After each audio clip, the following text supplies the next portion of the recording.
Chapter 2. Wilbur. Fern loved Wilbur more than anything.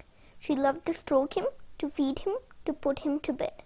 Every morning, as soon as she got up, she warmed his milk, tied his bib on, and held the bottle for him.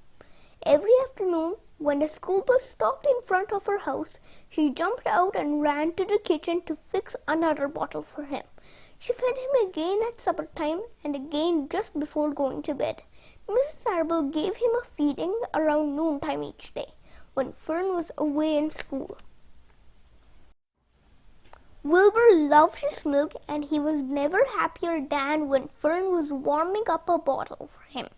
He would stand and gaze up at her with adoring eyes. For the first few days of his life, Wilbur was allowed to live in a box near the stove in the kitchen. Then, when Mrs. Arable complained, he was moved to a bigger box in the woodshed. At 2 weeks of age, he was moved outdoors. It was apple blossom time, and the days were getting warmer. Mr. Arable fixed a small yard specially for Wilbur under an apple tree and gave him a large wooden box full of straw with a doorway cut in it so he could walk in and out as he pleased. "Won't he be cold at night?" asked Fern. "No," said her father. "You watch and see what he does."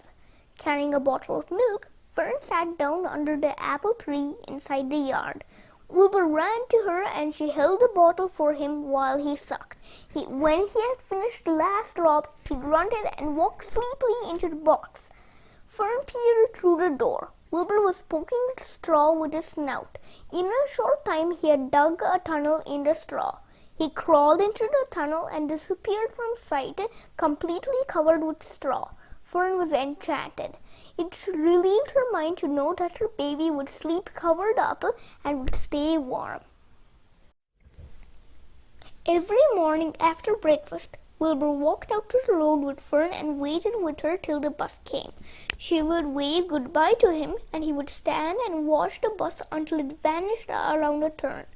While Fern was in school, Wilbur was shut up inside his yard. But as soon as she got home in the afternoon, she would take him out and he would follow her around the place. If she went into the house, Wilbur went too. If she went upstairs, Wilbur would wait at the bottom step until she came down again. If she took her doll for a walk in the doll carriage, Wilbur followed along.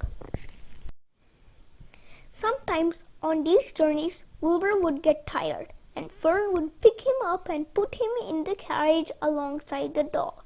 He liked this, and if he was very tired, he would close his eyes and go to sleep under the doll's blanket. He looked cute when his eyes were closed because his lashes were so long. The doll would close her eyes too, and Fern would wheel the carriage very slowly and smoothly so as not to wake her infants. One warm afternoon, Fern and Avery put on bathing suits and went down to the brook for a swim. Wilbur tagged along at Fern's heels.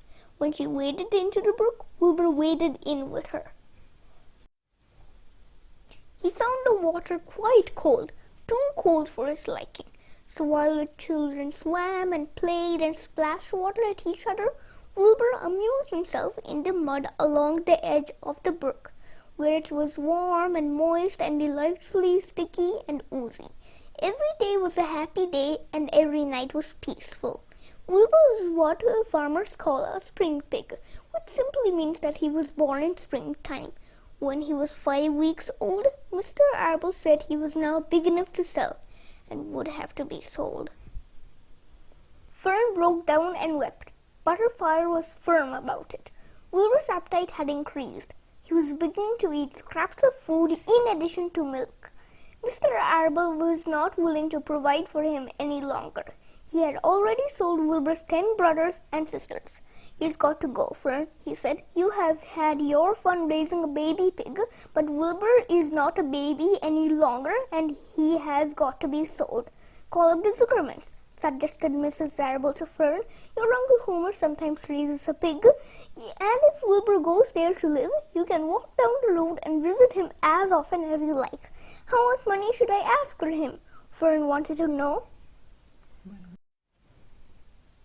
"Well," said her father, "here's a run. Tell your Uncle Homer you've got a pig you'll sell for $6 and see what he says." It was soon arranged. Fern phoned and got her Aunt Edith, and her Aunt Edith hollered for Uncle Homer, and Uncle Homer came in from the barn and talked to Fern. When he heard the price was only $6, he said he would buy the pig. Next day, Wilbur was taken from his home under the apple tree and went to live in a manure pile in the cellar of the Zuckerman's barn.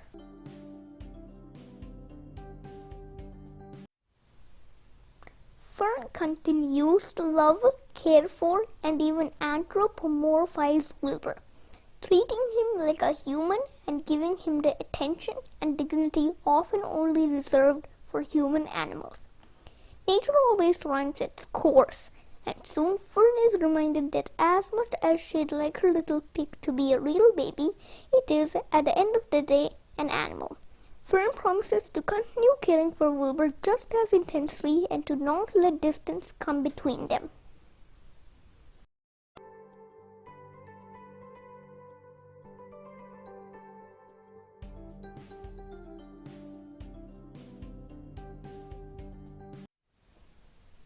The theme is friendship and sacrifice.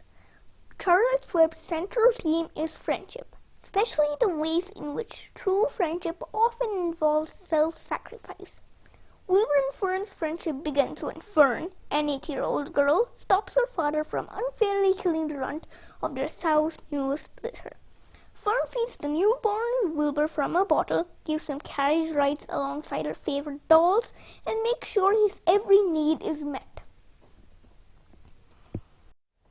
Their friendship is a true one, but because Fern is Wilbur's first and only friend, he doesn't know yet how very lucky he is to have her, or how her friendship literally saved him.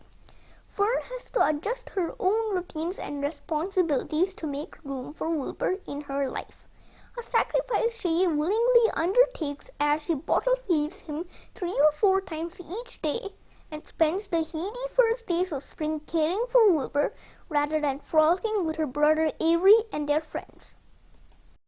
The fact that Fern loved Wilbur, stuck up for him, and used her voice to help him when he had none, sacrificing her time, her care, and her other friendships for Wilbur's well-being, is a dynamic.